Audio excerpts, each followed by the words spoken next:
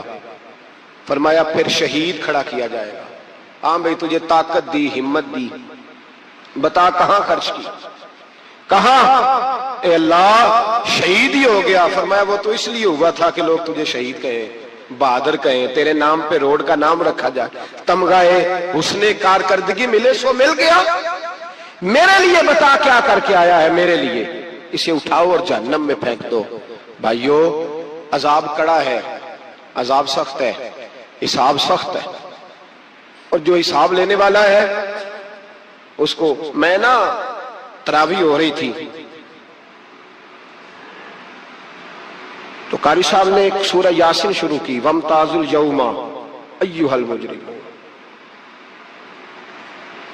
اللہ فرماتا ہے قیامت میں کہوں گا مجرم جو ہے نا وہ صفوں سے باہر آ جائے، صفوں سے باہر آ جائے۔ ایک ہمارے فزکس کے ٹیچر ہوتے تھے تو بڑی سخت چھڑی مارتے تھے، تو جب وہ قد بھی بڑا تھا، جلال بھی بڑا تھا، اور اصول بڑے اچھے انسان تھے لیکن سخت تھے، تو مجھے یاد آتا تھا کہ جب وہ سویرے آ کے کہتے جس نے کام نہیں لکھا وہ باہر نکل آئے۔ دو قسم کی چوٹ لگتی تھی، ایک تو خیال یہ آتا تھا کہ شرمندگی بڑی ہوگی کہ سارے سٹوڈنٹ بیٹھے ہیں اور 2 3 4 ان کو کہا وہاں مرغے بن جاؤ، بڑی شرم آتی تھی۔ اور پھر جب وہ مارتے تھے تو اتنا سخت مارتے تھے کہ کئی دن تکلیف رہتی تھی، بتایا نہیں جاتا تھا۔ وہ سٹوڈنٹ بتاتے تھے کہ یار اس سے بچو کسی بھی طریقے، اور کسی کا کام رہ بھی جاتا تھا کہتے تھے اس پیریڈ کی ڈیوٹی سبق یاد کر کے آنا ہے۔ سخت ٹیچر کے بارے میں تیرا میرا یہ رویہ ہے۔ تو یاد آ رہا تھا جب وہ کہہ رہے تھے نا وَامْتَازُوا الْيَوْمَ أَيُّهَا الْمُجْرِمُونَ، تو میں صف میں کھڑا تھا تو 2 قطرے میرے بہہ گئے آنسو کے۔ مجھے ساتھ بچہ کہنے لگا طبیعت ٹھیک ہے، میں نے کہا طبیعت تو ٹھیک ہے، کچھ یاد آ گیا ہے کہ میدان محشر میں یہاں تو چھپے ہوئے ہیں نا عیب، چھپے ہوئے، اور بھائی رب بڑا کریم ہے، عیبوں کے باوجود نوازتا ہے۔ میرا دعویٰ یہ ہے اگر ہمارے عیب کھل جائیں، لوگ ہمیں دھرتی پہ جینے نہ دیں، لوگ جینے نہ دیں، نکال دیں، اپنے بھی ہمیں برداشت نہ کرے، یہ تو اس کا کرم ہے۔ پتہ سارا ہے سردار نو کیتیاں دا، پردہ چپایا ہی تیرا پلا ہو سی۔ وَامْتَازُوا الْيَوْمَ أَيُّهَا الْمُجْرِمُونَ، اللہ فرمائے گا مجرم باہر آ جائے۔ یا اللہ کیا ہوگا؟ جب سوال جواب ہوں گے تو رب فرماتا ہے تیری زبان پہ مور لگا کے بند کر دوں گا، تیرے ہاتھ بولیں گے، پیر بولیں گے، سر بولے گا، پیٹ بولے گا۔ اس وقت کی فکر پیدا کریں، ٹینشن پیدا کریں۔ وقوع قیامت حق ہے، اور باندھ کے نا لوگ پیر باندھ کے زور کے ساتھ باندھتے. سگا بیٹا جب قبر میں دفن کرتا ہے نا تو وہ بھی کہتا ہے وہ کونا، یہ کونا تھوڑا سا مٹی کم ہے، یہاں بھی مٹی ڈالو. پہلے لوگ روزانہ جاتے ہیں، پھر ہفتے کے بعد، پھر مہینوں بیت جاتے ہیں. کچھ قبریں ایسی بھی ہیں جن پہ کھڑے ہوں تو لگتا ہے قبریں رو رہی ہیں اور کہتی ہیں جاؤ میرے گھر والوں سے جا کے کہو کوئی پھیرا ہی لگا جائے. ایک دفعہ آئے تو صحیح. کوئی مٹی نہیں ڈالتا. بادشاہوں کی قبریں روتی ہیں، سرمایہ داروں کی قبریں روتی ہیں، کوئی جاتا نہیں. اتنے اتنے موٹے سوراخ ہے قبروں میں. آپ اپنے شہر کے قبرستان پھر کے دیکھ لیں، سوراخ ہے. او بھائی، حضرت مولا علی شیر خدا قبرستان گئے تو پہلے رونے لگے، پھر کہنے لگے قبروں والوں کیا حال ہے تمہارا؟ تو آپ فرماتے ہیں مردہ مجھے اندر سے بول کے کہنے لگا علی کفن پھٹ گیا، ہڈیاں ٹوٹ گئی. مال تو دے آئے تھے وارثوں کو، پر حساب ہمیں دینا پڑ رہا ہے. تو بتا پیچھے کیا حالات ہیں؟ تو حضرت علی کہنے لگے تمہاری بیویوں نے اور نکاح کر لیے، تمہارے دوستوں نے نئے دوست بنا لیے، تمہاری اولادوں نے تمہارے بغیر جینا سیکھ لیا، تمہاری جائیدادیں بٹ گئیں، تمہارا پیسہ تقسیم ہو گیا. پہلے تو کوئی تمہارا نام لیتا تھا، اب تو تمہارا ذکر ختم ہو گیا ہے. اب تو ایک دو نسل تک تمہارا ذکر تھا، اب تو تمہیں یاد ہی کوئی نہیں کرتا.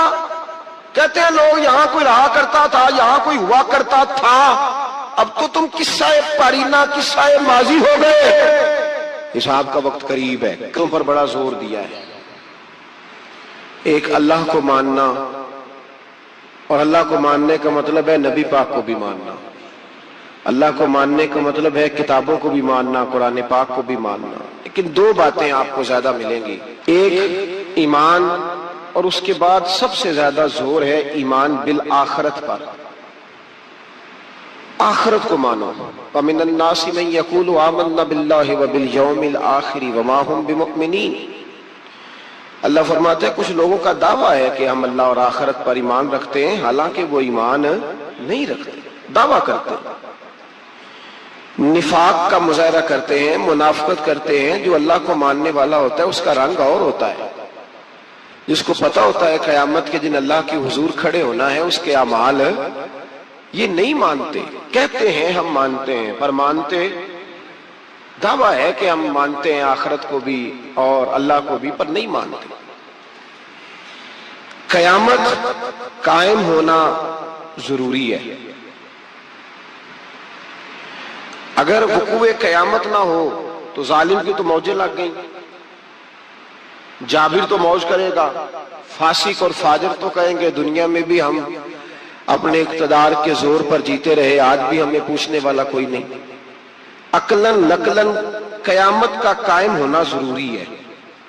قیامت قائم ہوگی تو مظلوم کو اس کے ظلم پر داد رسی کی جائے گی اور ظالم کو سزا ملے گی. ایک آدمی ساری زندگی دنیا کے اندر لوٹ مار کرتا رہا، دھوکہ فریب فراڈ کرتا رہا، اس کی راتیں شراب و کباب میں گزر گئیں، وہ مرے اور بات ختم ہو گئی. ٹھیک ہے موج کر کے چلا گیا. ایک آدمی ساری زندگی اس نے اللہ تبارک و تعالیٰ کی رضا کے لیے اپنی نظر کی حفاظت کی، زبان کی حفاظت کی، یہاں تک کہ دل کی بھی حفاظت کی، وہ بھی مرے تو معاملہ ختم ہو گیا. اس طرح تو پھر سرکش کا کچھ بنے گا ہی نہیں. نظام زندگی ساری اس کی سوچ ختم ہو کے رہ جائے گی اگر قیامت قائم نہیں ہوتی. قیامت کا قائم ہونا حق ہے. اس لیے قرآن مجید نے ایک جگہ پہ نہیں 20 جگہ پہ یہ بیان فرمایا ہے کہ قیامت ضرور قائم ہوگی. قیامت، اور وہ قائم ہو کر اپنے سارے لوازمات سمیت قائم ہوگی. میرے نبی پاک صلی اللہ علیہ وسلم نے فرمایا مظلوم کو حق ملے گا، ظالم کو سزا ملے گی.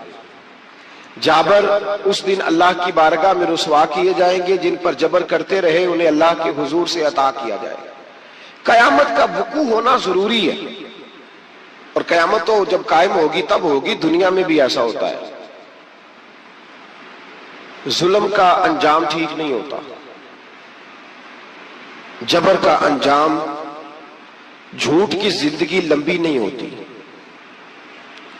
دھوکے فریب فراڈ ملمہ سازی، ان چیزوں کی عمریں اللہ نے تھوڑی رکھی ہیں.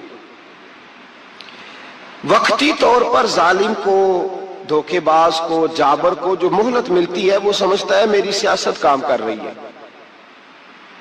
وہ سمجھتا ہے میں بڑا دانا ہوں، بڑا چالاک ہوں، دیکھ لو اتنے ظلم کے، جبر کے، دھوکے کے باوجود بنا ہوا ہوں۔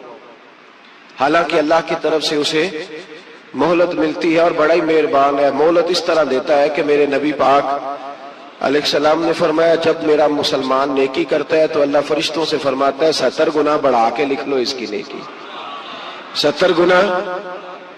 اور جب گناہ کرتا ہے تو اللہ فرماتا ہے ٹھہر جاؤ ابھی لکھنا نہ، اسے ٹائم دو۔ یا اللہ کتنا؟ فرمایا 24 گھنٹے تو دو، ہو سکتا ہے توبہ کر لے، یہ اس کی مہربانی ہے۔ اب وہ جو اللہ نے مہلت دی ہے نا کہ شاید توبہ کر لے، لوگ سمجھتے ہیں میری چالاکی کی وجہ سے نظام سیٹ چل رہا ہے، میں بڑا تیز ہوں، 2 4 5 باتیں بولتا ہوں سب صحیح ہو جاتا ہے۔ لوگ اس کو اپنی دانائی سمجھ لیتے ہیں، حالانکہ وہ اللہ کی طرف سے۔ فرعون نے کئی 100 سال حکومت کی اور اس طرح اس نے ظلم کیے کہ لاکھوں اور ہزاروں بچے قتل ہی کرا دیے۔ 12,000 عورتوں کے پیٹ میں حمل تھا اس نے ضائع کرا دیا۔ جب حضرت موسیٰ علیہ السلام اپنی قوم کو لے کے نکلے، رستے میں دریا آ گیا، فرعون پیچھے لگا ہوا تھا۔ وَإِذْ فَرَقْنَا بِكُمُ الْبَحْرَ فَأَنْجَيْنَاكُمْ، اللہ فرماتے تمہارے لیے میں نے دریا کو پھاڑا اور تمہیں نجات دے دی۔ وَأَغْرَقْنَا آلَ فِرْعَوْنَ، اور فرعون کو غرق کر دیا۔ وَأَنْتُمْ تَنْظُرُونَ، تم کھڑے دیکھ رہے تھے۔ اب جب حضرت موسیٰ دریا کے کنارے پہنچے تو فرعون بھی پیچھے آیا۔ فرعون لوگوں سے کہا کرتا تھا کہ میں کہتا ہوں تو دریا چلتا ہے، میں کہتا ہوں تو ہوائیں آتی ہیں، میرے حکم کے پابند ہے سارے۔ جاگ رہے نا آپ حضرات، غور فرمائیے گا بات پر۔ دعویٰ تھا اس کا کہ میں کہتا ہوں تو نظام زندگی چلتا ہے۔ اب جب دریا کے کنارے پہنچی حضرت موسیٰ علیہ السلام تو اللہ نے حکم دیا کہ آپ عصا ماریں۔ جناب موسیٰ نے عصا مارا، 12 رستے بن گئے۔ اب حضرت موسیٰ کی قوم گزر رہی تھی تو فرعون سے پوچھنے لگے کہ تو کہتا تھا میرے حکم سے چلتا ہے، تو وہ تو حضرت موسیٰ نے ڈنڈا مارا ہے تو رستہ بن گیا۔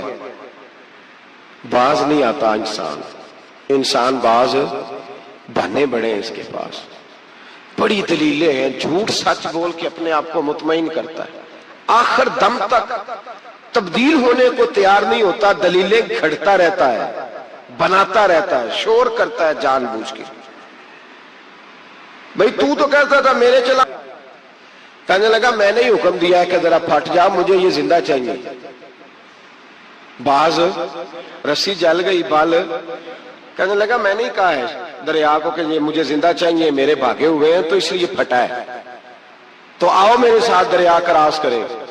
تو پتا تو ان کو بھی تھا نا جتنا تو رب بنا ہوا ہے، پتا تو تھا، سارے جانتے تھے۔ کہنے لگے تو پہلے کراس کر، اگر تو بچ گیا تو ہم بھی پیچھے آتے ہیں۔ اب چاروں ناچار۔ ایک روایت تو یہ ہے کہ یہ جب خدائی کا دعویٰ کرتا تھا نا، تخت پہ بیٹھا ہوتا تھا، تو ایک دن حضرت جبریل آئے اس کے پاس انسانی شکل میں، تو کہنے لگے میں بڑی دور سے آیا ہوں تو ایک مسئلہ پوچھنا تھا۔ کہا پوچھو۔ کہنے لگے ایک غلام تھا کسی بادشاہ کا، تو بادشاہ نے اسے تھوڑی دیر کے لیے ایک علاقے کی سربراہی دے دی۔ کتنی دیر کے لیے؟ کتنی دیر کے لیے ہمیں سربراہیاں ملتی ہیں؟ کیوں جی؟ تھوڑی دیر کے لیے ملتی ہے نا، تھوڑی دیر کے لیے سربراہی دے دی ایک غلام کو۔ ذرا بات کو سمجھیے، حضرت جبریل پوچھتے ہیں، کہتے ہیں سربراہی مل گئی۔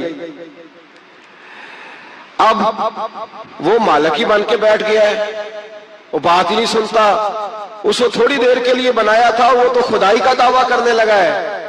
آپ بتائیں اس کا انجام کیا ہونا چاہیے؟ یہ مسئلہ پوچھنے آیا ہوں۔ تو فرعون کہنے لگا اس کا انجام یہ ہے کہ اسے پانی میں غوطے دے دے کے مار دے۔ انجام کیا ہے؟ بولیے بولیے، کیا انجام ہے؟ کیا انجام ہے جی؟ پانی میں، اللہ اکبر، اپنی سزا تجویز کر رہا ہے۔ اس کی سزا کہ اسے پانی میں غوطے دے دے کے مارو ظالم کو۔ اسے تھوڑی دیر کے لیے بنایا تھا اور وہ چھائی گیا ہے، قبضہ ہی کر گیا ہے۔ حضرت جبریل کہنے لگے جی آپ لکھ کے دے دیں گے؟ کہنے لگا لاؤ لکھ دیتے ہیں۔ لکھوا لیا، جناب جبریل رکا لے کے تشریف لے گئے۔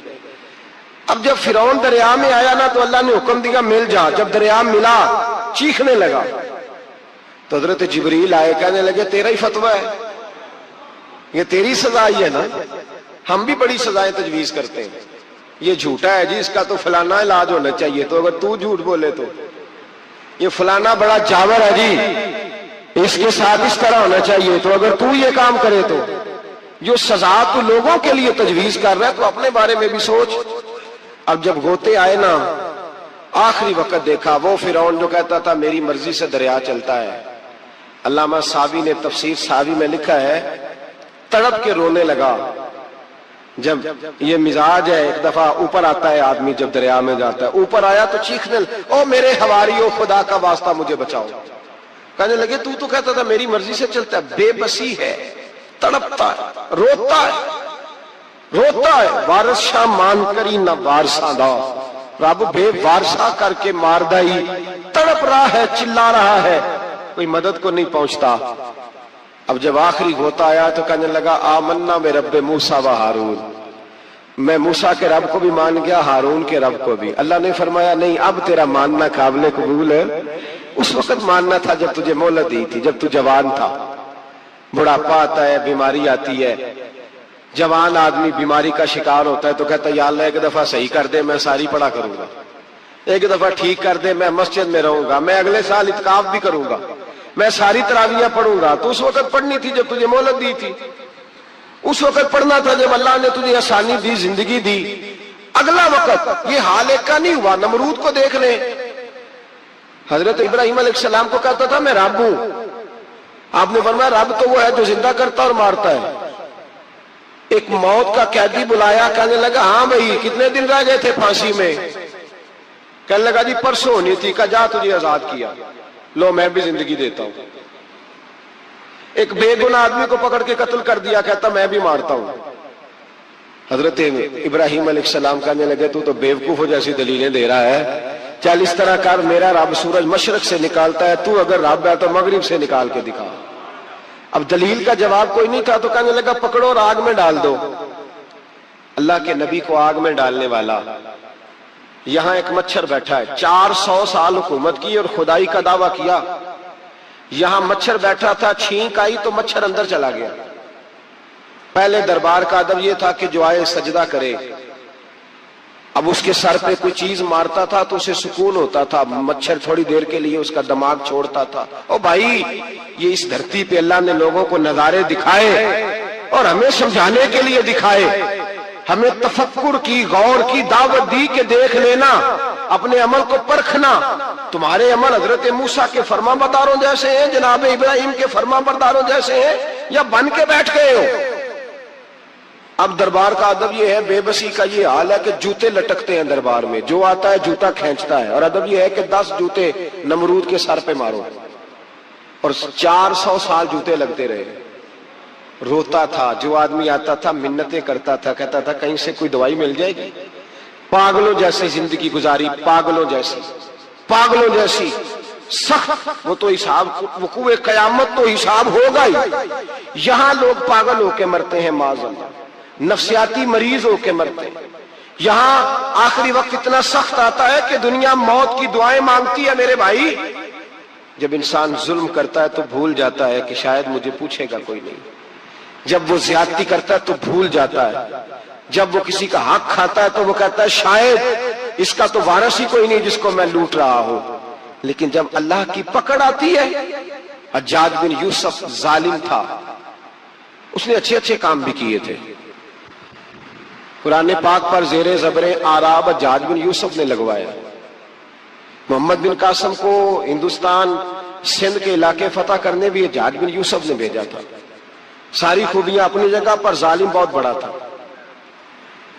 کسی آدمی نے اس کے سامنے کونے کی طرف منہ کر کے ساتھ والے سے بات کر لی تو کہنے لگا میرے خلاف کیا, اس کو لے جاؤ, 2 ٹکڑے کر کے واپس لے آؤ. توتی بولتا ہے نا اقتدار. جب کسی کے ہاتھ اقتدار ہوتا ہے نا, وہ چاہے ایک گھر کا ہی کیوں نہ ہو, وہ 10 بندے فیکٹری میں کام کرتے اور جو ان کا مالک ہوتا ہے وہ کہتا میں مالک ہوں, مجھے مانو. جب تو صاحب اقتدار ہوتا ہے نا, جب تو سسر بن کے بیٹھتا ہے اور کسی غریب گھر کی بہو آتی ہے 2-4, تو کہتا میرا اقتدار ہونا چاہیے. جب میں کھانسنے لگوں تو ہر آدمی کے ہاتھ میں ٹشو پیپر ہونا چاہیے. جب میں بولنے لگوں تو بندے ہوئے ہاتھوں سے ہر آدمی جی کرتا ہوا کھڑا ہونا چاہیے. جس آدمی کا, اور یہ کام بہو بھی کرتی ہے کئی دفعہ, وہ بھی کہتی ہے کہ تمہیں پتہ نہیں میں کتنا لمبا چوڑا جہیز لے کے آئی ہوں. جب میں جب میں سونے کے لیے اپنے بیڈ روم میں جاؤں تو خبردار بوڑھے بابے کو اجازت نہیں کہ وہ کھانسے. اماں کو چاہیے کہ اگر اس کو بڑی سخت پیاس بھی لگی ہے تو میرے سوتے سوتے باورچی خانے میں برتن نہ کھٹکھٹائے. جو جہاں بھی جس اسٹیج پہ بھی بیٹھتا ہے وہ کہتا ہے کوئی نہیں مجھے پوچھنے والا, میں مطلق العنان ہوں. جوان بوڑھوں کا مذاق اڑاتے ہیں, سمجھتے ہیں شاید کبھی بوڑھے نہیں ہونا, مذاق اڑاتے ہیں. تندرست لوگ بیماروں کا مذاق اڑاتے ہیں, شاید کبھی بیمار نہیں ہونا. حجاج بن یوسف ظالم تھا, ظلم کرتا تھا, زیادتی کرتا تھا. حضرت سعید بن جبیر ایک تابعی بزرگ تھے, اتنے بڑے بزرگ تھے کہ ساری رات نماز پڑھتے تھے, سارا سال روزہ رکھتے تھے. ایک دن انہوں نے منبر پہ بیٹھ کے کہا کہ حجاج ظلم سے باز آ جائے ورنہ اللہ کی لاٹھی بڑی بے آواز ہے. اللہ کی لاٹھی, اس کا کیا مطلب ہوتا ہے؟ اس کا مطلب ہے جب رب کی لاٹھی چلتی ہے تو اس کی آواز, جی اس کا پہلے کوئی پیغام, وہ پہلے اعلان نہیں کرتا کہ تگڑے ہو جاؤ لاٹھی چلنے لگی ہے. لاٹھی چلتی ہے پر اس کی آواز, سمجھ آ رہی ہے میری بات کی؟ یہ شخص جب دنیا سے گیا ہے تو ڈٹ کے گیا ہے, یہ ڈٹ کے گیا ہے دنیا سے. حجاج بن یوسف رات کو سویا تو تڑپ کے اٹھا, کیا ہوا؟ گھر والے کہنے لگے کیا ہوا؟ کہنے لگے سعید بن جبیر خواب میں آئے اور کہتے ہیں اٹھ مجھے بتا تو نے مجھے کیوں قتل کیا, بتا بتا کیوں مارا. اگلی رات پھر سویا تو وہی خواب, پھر سویا تو وہی خواب. گناہ نفسیاتی مریض بنا دیتا ہے, ظلم تجھے مخبوط الحواس کر دیتا ہے. جب تو زیادتی کرتا ہے تو اللہ فرماتے ہیں کہ میں, تو اللہ کو بھولتا ہے, اللہ تجھے اپنا آپ بھلا دیتا ہے. پھر تو بھول جاتا ہے, پھر تو سیدھے رستے پہ چلتا ہے پر بھٹک جاتا ہے. پھر تو صحیح رستوں کا تعین کر کے بھی گمراہ ہوتا ہے. پھر تو روز وہی گاڑی چلاتا ہے پر اب جب تو بریک لگاتا ہے تو نہیں لگتی. جب گناہوں کے ساتھ تو مخبوط الحواس ہوتا ہے تو روز وہ کاروبار کرتا ہے, لیکن جب تیرے گناہ تجھے گھیر لیتے ہیں پھر اسی کاروبار میں تو نقصان اٹھاتا ہے. حجاج بن یوسف تڑپتا ہے, روتا ہے, یہاں تک کہ بیمار ہو گیا. پیٹ میں درد ہوتی ہے, پتہ نہیں کیا ہوا, تکلیف ہوتی ہے, پتہ نہیں. سارے حکیم, طبیب, ڈاکٹر, کوئی نہ سمجھ سکا کہ بیماری کیا ہے. جو بیماریاں خدائی ہوتی ہیں ان کا لوگوں کو پتا, جو آزمائشیں رب کی جانب سے ہوتی ہیں وہ ڈاکٹروں کے ہتھے نہیں چڑھتی. جو تکلیفیں اللہ دیتا ہے ان کا حکیم طبیب علاج نہیں کر پاتے, مشکل. اور شفا اسی وقت ہوتی ہے جب اللہ دینا چاہے, اور جب رب بھی دینا نہ چاہے تو بڑے بڑے ڈاکٹر کہتے ہیں کہ ہمارے بس کی بات نہیں رہی. بغداد سے حکیم آئے, پیٹ دیکھا, کہنے لگے نہ تیرے معدے میں کوئی دقت ہے, نہ تیرے جگر میں, نہ کسی اور جگہ, ماجرا کیا ہے؟ ایک آخری علاج ہے, آخری. وہ کیا؟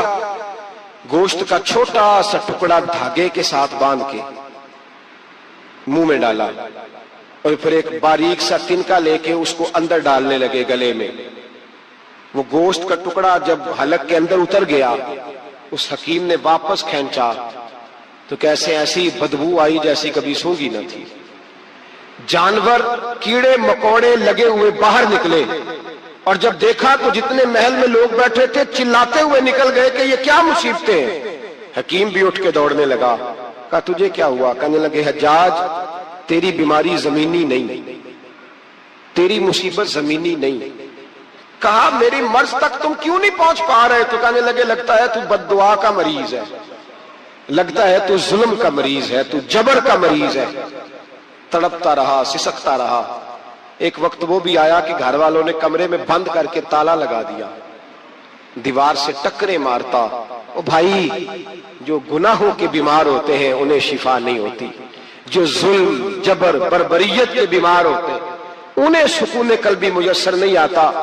دوائیاں ان بیماریوں کی بنی ہوئی ہیں جو بیماریاں زمینی ہیں, جو بیماریاں خوراک کی بد پرہیزی سے ہوتی ہیں, جو گناہوں کی بد پرہیزی سے ہوتی ہیں, ان کی بیماریاں, ان کی شفا توبہ ہے, ان کی شفا رجوع اللہ ہے, ان کی توبہ اللہ سے معافی مانگنے سے شفا ہوتی ہے.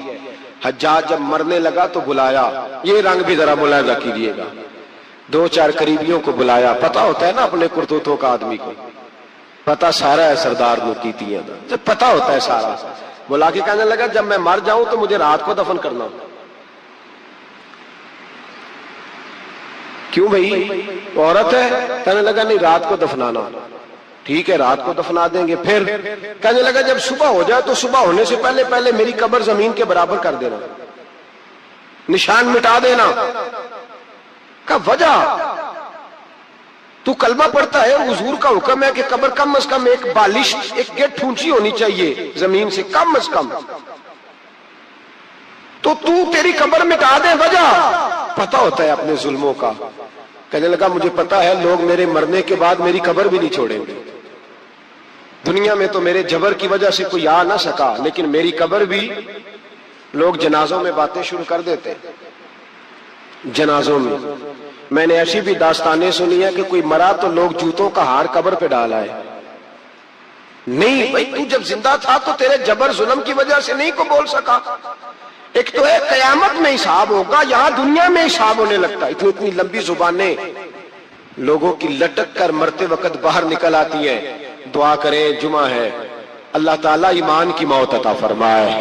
دعا فرمائے رب تعالیٰ اللہ تبارک و تعالیٰ توبہ کر کے جانے کی توفیق عطا فرمائے. جاگے اور سنے اور دعا کرے, اے اللہ